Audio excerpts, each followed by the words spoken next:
Little did I know when I was making my video on Thalassophobia, thousands of people would totally agree with me. I would have never dreamed the amount of views and overall connection that video has ended up creating.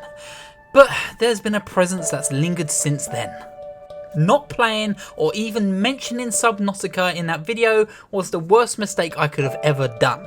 A game that has been famously known for scaring the balls off people in an underwater survival game. I'm sorry about that, okay? But you know, that's actually given me a purpose and actually an objective to this video. I want to tackle my fear and phobias head on. I want to prove to myself, and I even want to better myself in this case. I would like to welcome you to this week's video on overcoming fears.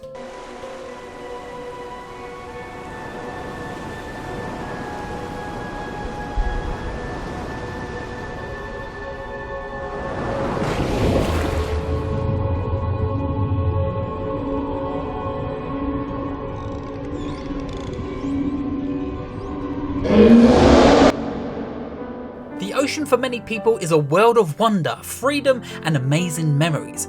But for people with thalassophobia, it's a nightmarish landscape. The dark endless pits and the open vast voids of darkening shades of blue leaves me and many others with the feeling of goosebumps and a very big appreciation of land that we stand on. I love you, land. I love you too. What the fuck? There is a reason there are so many phobias linked to the deep blue. Thalassophobia, submechaphobia, aquaphobia and even the form of megalophobia. There are so many natural reasons that we have these fears, but to have it in gaming, well, that's probably insane and a little bit irrational. To generally be too scared to play certain games is an issue for myself and many others to deal with. And that's why I've chosen to put myself through exposure therapy and help myself overcome my anxieties, but not just for me, but for everyone else who has this phobia. I have a list of games here that I want to explore and hopefully clear my head of this fear, and well, hopefully I don't get too scared. So let's just dive in.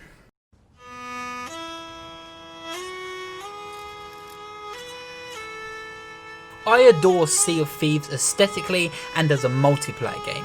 But I have never had to do this alone. So many times have I played this game with friends and used them as a tool to grab the loot out of the water. And so many times I've just abandoned ship and left them alone to fight the Kraken or Megalodon. None of that, thank you. Not for me. So to make it up to all my friends who I've left to fight these monsters, I'm gonna have to do this on my own. I'm gonna have to sail out to seas, find a shipwreck, get my headphones on, take the plunge and get all of the loot. That's all I have to do. That's the task I've set for myself. Sea of Thieves has one of the, if not the best looking ocean a video game could offer. The shine of the sun as it reflects off the foaming waves, it just looks wonderful. But it's the underneath that's the hellscape. It's the very definition of thalassophobia. The huge massive open emptiness of the game's ocean is nothing but pure nightmare fuel for me and many others. There is nothing out there but sharks, megs and krakens, and it's a rational fear I must prove to myself that I can overcome. Rare on purposely designed the ocean in this game to be feared, but most importantly to be conquered by players. But not this player. No. As I came up to a shipwreck, I knew what I had to do. I took the plunge and didn't even take a moment to think about sharks or the void that is behind me. Snatch and run was my game. And as I tried to get out of the hatch, I got stuck and I was forced to look into the barrel of the ocean. My heart stopped immediately. My imagination got the better of me and I started swimming back to my boat, and I just felt like something was going to grab me from behind. I'm panicking thinking about it right now. Just as you're about to press X on the ladder, it's the worst thing. It's horrible. As I got back on my boat, my heart was racing and my body was tense. But unfortunately, this is an anxiety that I'm used to. It's important to breathe and remember that you can do it and you can overcome the moment. Telling yourself that it's only a game and all I need to do is get the treasure, dive in just this one more time. And I was able to do it. I was able to take the breath, think about it, look into the ocean and say to myself, I'm getting this treasure, I'm getting this gold. And so I took the dive.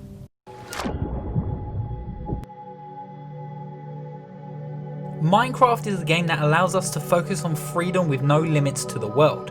But it's the amount of freedom and even the size of the world that comes a sense of fear.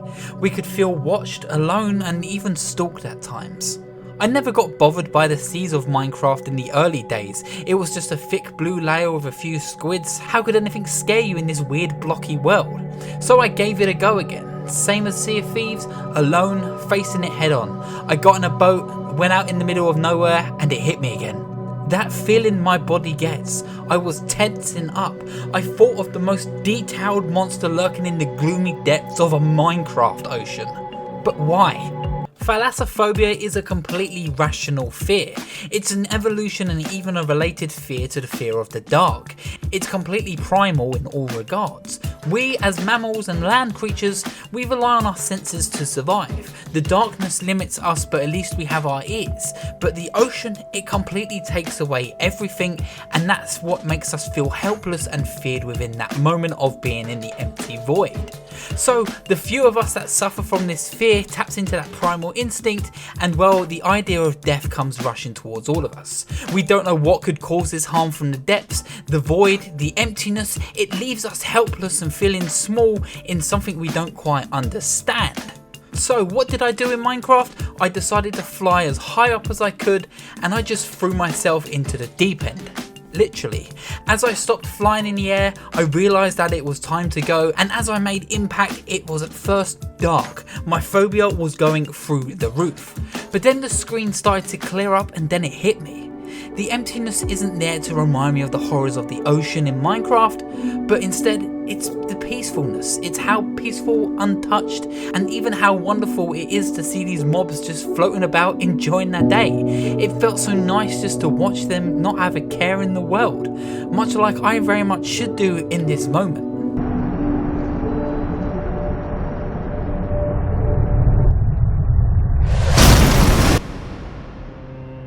I remember playing Stranded Deep for a short time when it was first released on early access on Steam years back. I had an encounter with a great white shark that tipped over my raft in the middle of the ocean during the night time, and that left me traumatized of this game. I paused it and uninstalled it instantly. So for me, this feels like this is my second chance to face my phobia and even my trauma of the past. Like many survival games, we start off with nothing, and very quickly it's about getting my bearings and seeing if I can survive. This game has such an incredible soundtrack and even atmosphere. If you're making progress and finding your footing in the game, it will remind you for its incredible score. If you're feeling alone and taking a second to rest by the fire as you stare up at the stars, this game gives you the soundtrack to your emotions. But if there's something in the ocean stalking you, that too has something for you as well.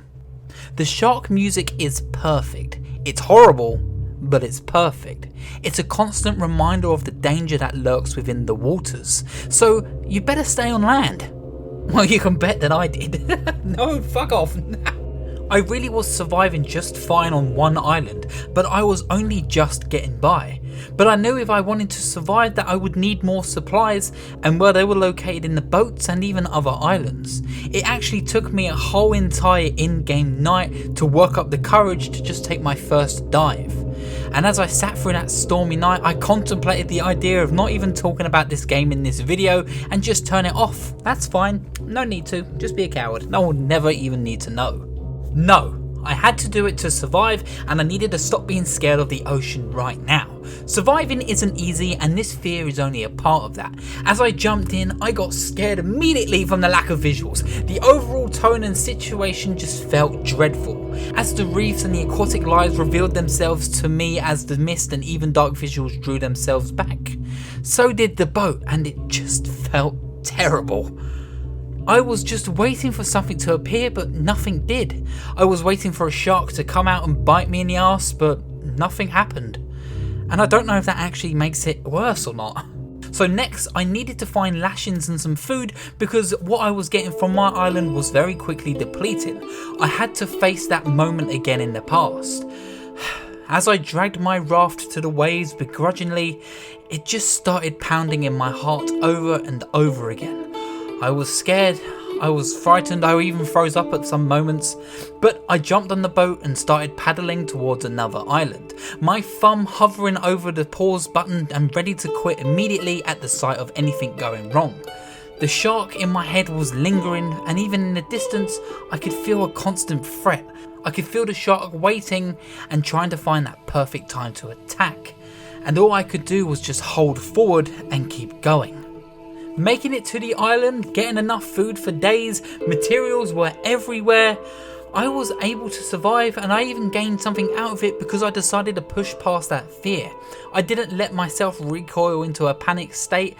I sat by my fire that night with food in my character's belly and even drink that could last me weeks.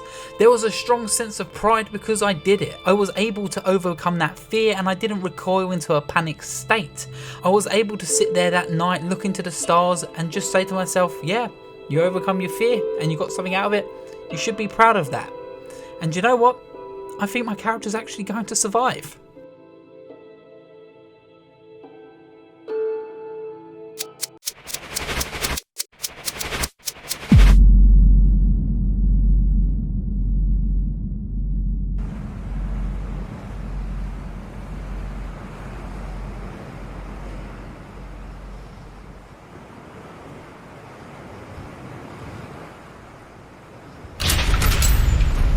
I don't think there's ever been a day since that Thalassophobia video where I don't get reminded that I didn't talk about Subnautica. I knew it was a big deal for me to face this game, and well, for everyone who has this fear, it's probably the worst possible game you could probably jump into, but I had to do it the only way I knew how. My way, in VR. What a fucking idiot, why? I knew that this would be the ultimate experience to overcome this fear, and let me tell you something, I learned a lot about myself in this experience, like this menu. I'm not kidding when I tell you that I sat there for 10 minutes straight, pacing backwards and forwards, taking the headset off over and over again, just trying to hype myself up to look into the depths. I was just hovering over the ocean and it was constantly making me think of that image of the shark. Just, oh god, it was horrible. Right now, if you're watching this and you suffer with this phobia, please don't worry, because it is as bad as it looks. Trust me, it's horrible. So I decided to press start, and this game just throws you right into it. I know what lurks in these waters and it's no mystery by this point, but if I really want to face a Leviathan Reaper, I wanted to survive for a while and just see if I can get my bearings normally. Just like the main menu, I spent a few good minutes just easing my way into the ocean like a kid in a shallow pool.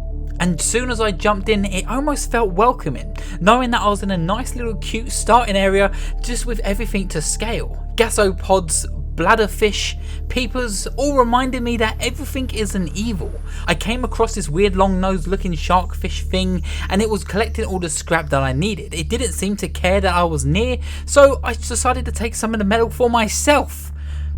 Just as I was collecting the scrap, I heard a scream. And it came right at me, jaws wide open. No, no, no. I really wanted to see the rest of the world and push my phobia to the max. Playing survival is fine, but that's really not the phobia. I'm gonna get attacked and see creatures that I don't want to encounter either way, so I decided to actually go into creative mode and see exactly what the world was like through the eyes of a sea moth. I can't express how wonderful the sea moth is in VR. Being able to look around the cockpit and have my own bubble of safety, it felt extremely comforting. It was almost like sitting in a tent on a rainy night. And at this point I was able to explore the ocean to its fullest, and I just had to press forward. I was terrified, and then I heard the moan and a roar of a reef-back Leviathan. And I felt something in my heart at that moment, and it definitely wasn't fear. It was pure magical wonder. This has been my favourite moment I think I've ever had in VR to this date. Seeing these incredibly passive and peaceful creatures just swimming by, I generally had a big smile on my face and I just said, wow, very loudly actually to myself. This experience taught me something I didn't expect to find. Going around in the sea moth in VR, sailing the seas in Sea of Thieves, being in awe of the reefs in Stranded Deep, and of course viewing the calm creatures of the ocean in Minecraft. This experience as a whole taught me that the ocean is actually kind of beautiful. I've always known this of course, and I love sharks and I love learning about the aquatic life, but this is the first time I could actually look at something and not have a shiver go down my back. I was even playing the wonderful Abzu and it showed me the wonderful feeling of swimming next to whales and even connecting with sharks, something I feared so much and now is a friend in a journey with me. It taught me that if I can push through a legit phobia and anxiety causing issue that I have, I think I can learn to overcome many other things. And that goes to you as well as the viewer. Please try this if you do suffer from thalassophobia. Search for the beauty within these worlds and even these oceans and understand how it makes your bodies feel. If you can overcome such an irrational fear in such a controlled environment where you have control of turning it off in an instant, and then you can even learn how to control your anxiety. You can get used to how it makes your body feel and exactly why, and then you can even overcome that by learning what steps you need to take to calm down any other anxieties you may have. And this can even work within the real world of any other anxieties that you may have that affects you outside of gaming. But then all this went out of the window and something happened. I was in creative. I thought nothing could attack me, and as I was wandering around this world with wonder and wow, look how amazing these environments are, I saw a shadow from behind my moth. It was the Reaper. Little did I know, these things still attack you in the moth even when you're in creative. You bet! In VR, it was frozen, paused, turned off for many minutes. There was even a moment when I'm alone in a moth with nothing but a pause screen protecting me from a Reaper, and oh god. In this moment, you can see me shaking my head. You can see me sitting down on my chair and just preparing myself, knowing that this thing is about to grab. This was a real build for me. I wanted to call quits there and then, but I took breaths. I readied myself, reminded myself that I made it through everything I've done so far, and I felt good at the end of it. I took control of the space. I then took control of my character. I let it play out. And let me tell you something, Reapers in VR are huge. Like, I'm talking about like a van, like huge. And I've never felt so scared but exhilarated at the same time. And then it was all over. Just like a roller coaster, it was all over. I was calm and I backed away slowly, watching the creature fade into darkness. I felt brave. I felt like I just conquered my worst fear. And then I bumped into a rock and had an immediate heart attack. Oh my fucking god. For many of you watching this, you're probably thinking that there's nothing to this. And that's right, it's just a game. Thalassophobia in gaming is a real irrational fear, but for me it means a lot more than just overcoming a fear in gaming. I needed this experience to learn how to control my anxieties in real life. I'm actually very open about being gender fluid, and there are possible things and stages in my life that I really need to understand my body, and anxiety is a big issue that I must understand and overcome. So to be able to conquer my anxieties in a controlled environment like this is something that I find very special and I'm super grateful for having. But before I can truly feel happy and be who I am, I just wanted to face my biggest fear in gaming and know that I am strong enough for myself to get through something so irrational and maybe help inspire many others to get through that irrational fear as well. I want to thank every single one of you for letting me know that this YouTube grind and adventure isn't for nothing, and this is only just beginning. With the recent growth and the success of the Thalassophobia in gaming video, it just felt amazing and it felt like it was all worth it in the end. Did I overcome this fear? I personally don't think so, but I definitely found a new appreciation and form of beauty in something that I once feared and caused me much mental pain. And because of that, this experiment was a success. So I want to say thank you all so much for watching, and of course I'll see you at the next checkpoints. Bye bye.